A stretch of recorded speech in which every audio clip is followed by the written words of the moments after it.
दो बहनें थीं जिनका नाम था चूलिया और सियरिया। चूलिया बहुत मेहनती थी और गरीब भी थी। वह मजदूरी करके अपने बच्चों को पालती थी। लेकिन सियरिया गलत आचरण वाली थी, जो हमेशा मौज और ऐश करती थी और चूलिया से जलती भी थी। हर वक्त सियरिया यह सोचती थी कि चूलिया इतना खुश कैसे रहती है। चूलिया की हंसी खुशी सियरिया से सहन नहीं हो पाती थी, जिसके कारण सियरिया चूलिया के संतानों को सताने के कई प्रयास कर चुकी थी और कई बार चूलिया के बच्चों को खत्म करने की कोशिश भी कर चुकी थी।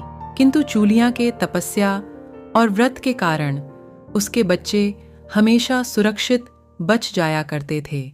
एक दिन सियरिया चूलिया के सभी बच्चों को लेकर जंगल में लकड़ी चुनने के लिए लेकर गई। वहां जंगल में लकड़ी को चुनते चुनते बच्चे थक गए और थोड़ी देर के लिए सो गए।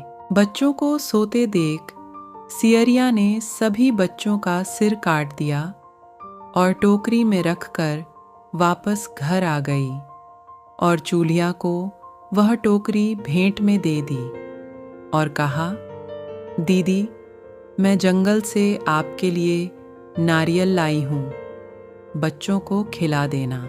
चूलिया ने उस टोकरी को उठाकर देखा नहीं और किनारे में रख दिया और अपने बच्चों की प्रतीक्षा करने लग गई। जब शाम से रात हो गई और बच्चे वापस नहीं आए तो वह बहुत परेशान हो गई। बड़े ही करुण स्वर में जोर जोर से रोने लग गई।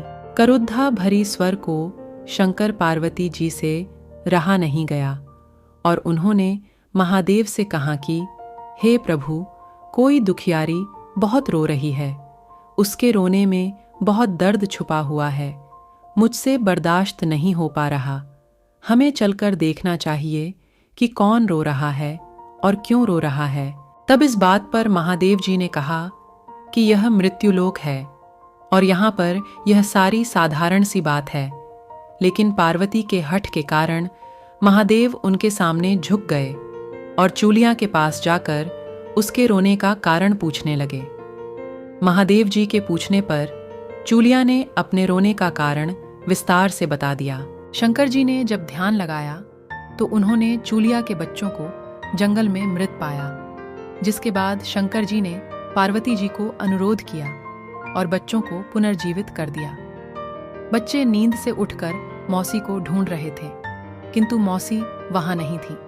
बच्चे डरकर घर आ गए और मौसी के सारे कार्य मां के सामने बता दिए। यह सब सुनकर चूलिया सियरिया के पास जाकर लड़ने लगी कि तुम मेरे बच्चों को जंगल में क्यों अकेला छोड़ आई।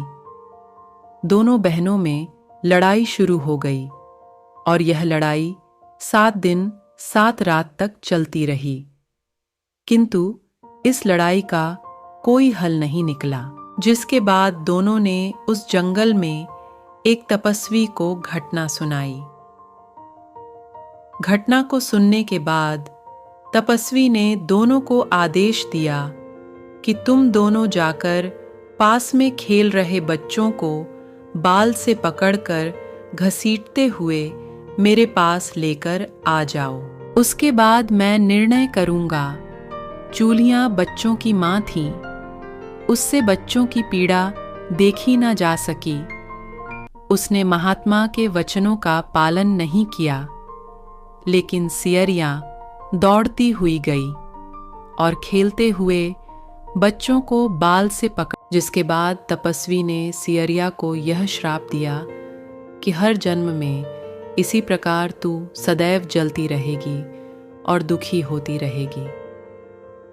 जो महिला किसी बच्चे की पीड़ा और मां की ममता को नहीं जानती, जीवन भर धरती पर दुख भोगने के अलावा और कुछ नहीं कर पाएगी।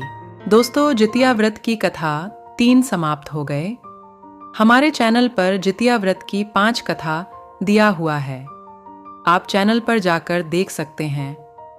दोस्तों, वीडियो पसंद आया हो तो लाइक करना न भूलें और हमारे चैनल को सब्सक्राइब कर लें ताकि हमारे सभी वीडियो आप तक पहुंच सकें। धन्यवाद।